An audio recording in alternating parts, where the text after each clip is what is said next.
Well, my answer to the questioner is open your ears. You've been my disciple for so many years. So many times I've made the point that Guru in ISKCON, the qualification is that they strictly follow Srila Prabhupada. It's a very simple and basic point which I've made again and again and again.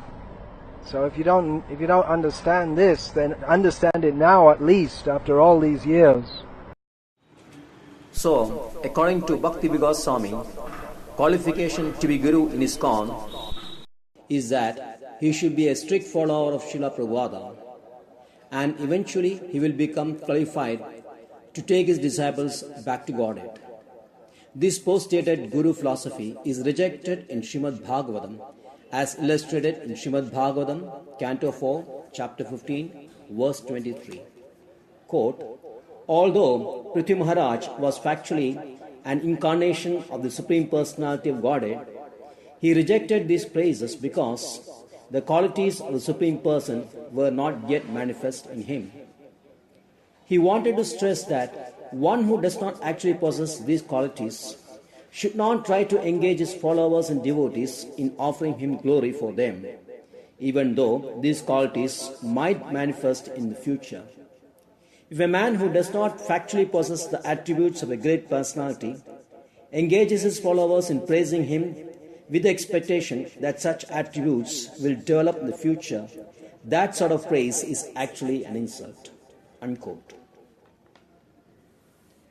To strictly follow is a process by which a disciple advances and not a qualification.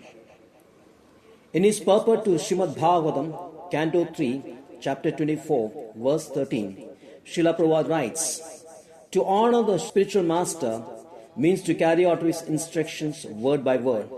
So, to strictly follow is a process and not a qualification to be a spiritual master.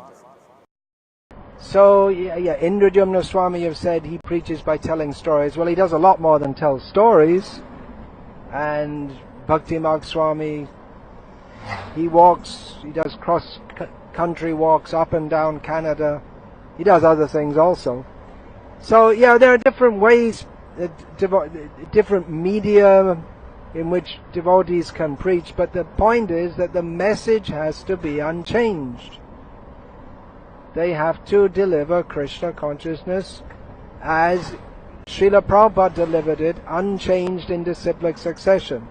Whether you do it by walking, whether you do it by holding festivals, whether you do it by college preaching, or whatever your focus is, we have to give the message unchanged.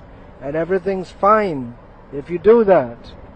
So all glories to Indradyumna Swami, Jaya Bhakti Swami, Bhakti Marg Swami for doing that.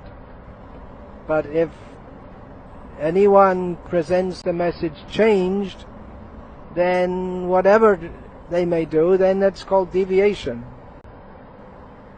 So just understand this simple point. There may be different ways in which one preaches, or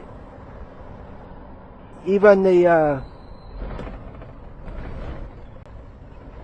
we can't expect everyone to be exactly the same. Someone may be very analytical, philosophically.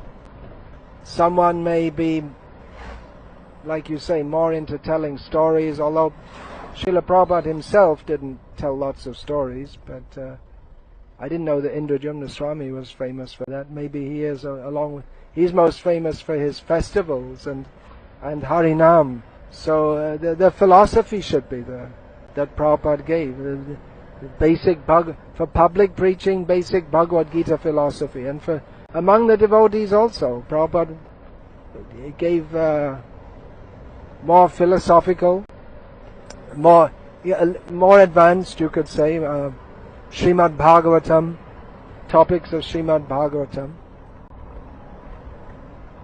So stick close to Prabhupada and we'll all be okay, even though there are different personalities, which is our philosophy, that there are different personalities. We're not all out to be clones.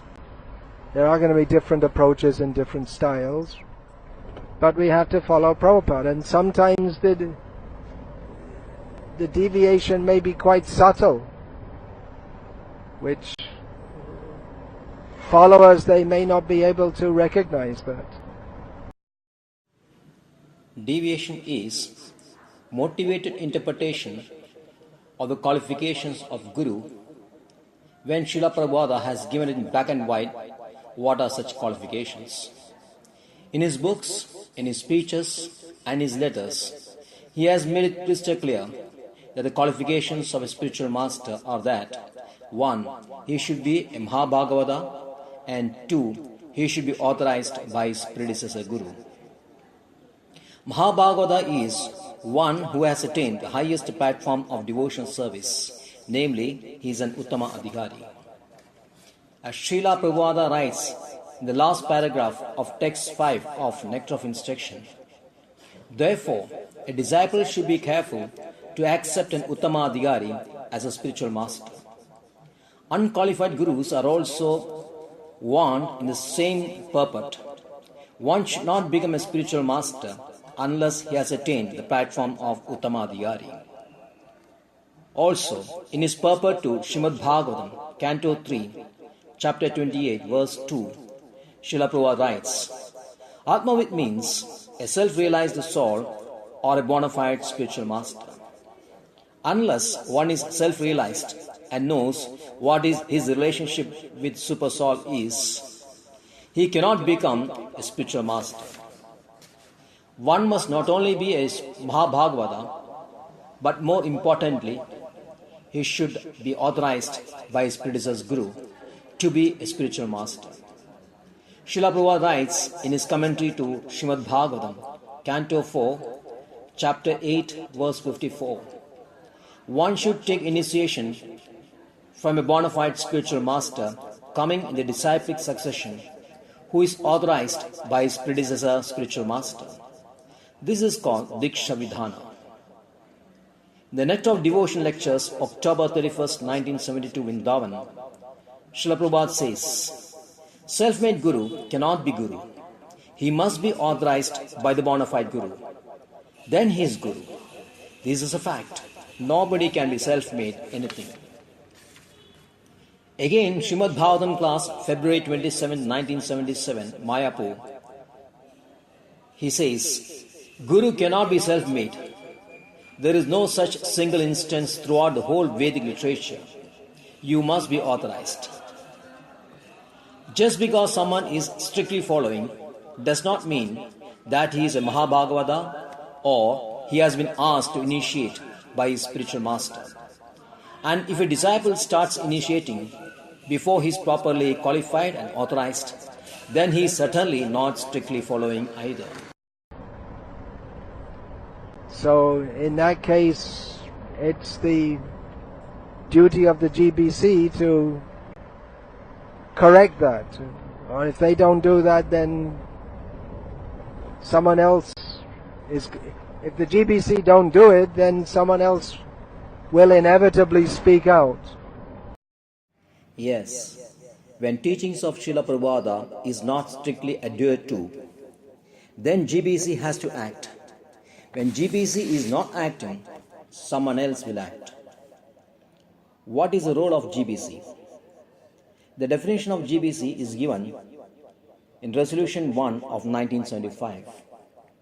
Resolved, the GBC, Governing Body Commission, has been established by His Divine Grace HH Bhakti Vikas Swami Prabhupada to represent him in carrying out the responsibility of managing the International Society for Krishna Consciousness, of which he is a founder Acharya and supreme authority. The GBC accepts as its life and soul his divine instructions and recognizes that it is completely dependent on his mercy in all respects. The GBC has no other function or purpose other than to execute the instructions so kindly given by his divine grace and preserve and spread his teachings to the world in their pure form. The Vedic system was initiated by Srila Prabhupada by his order of 9th July 1977 for managing initiation within ISKCON. The job of GBC was to ensure that it runs smoothly, not disband it and start their own system, thereby spoiling everything. In his letter to Balimardan and Pushta Krishna of 18972, Srila Prabhupada writes, "The standards I have already given you. Now try to maintain them at all times under standard procedure. Do not try to innovate or create anything or manufacture anything that will ruin everything." So, when GBC disobeyed the most crucial instruction of Srila Prabhupada on initiation, then the worldwide Hare Krishna movement formed its own GBC and implemented the order of 9 July 1977 word by word. This is the way an obedient follower adheres to the order of his spiritual master, not by usurping the position of Diksha Guru in defense of the order of Srila Prabhupada and claim that they are strict followers of Srila Prabhupada. Hare Krishna.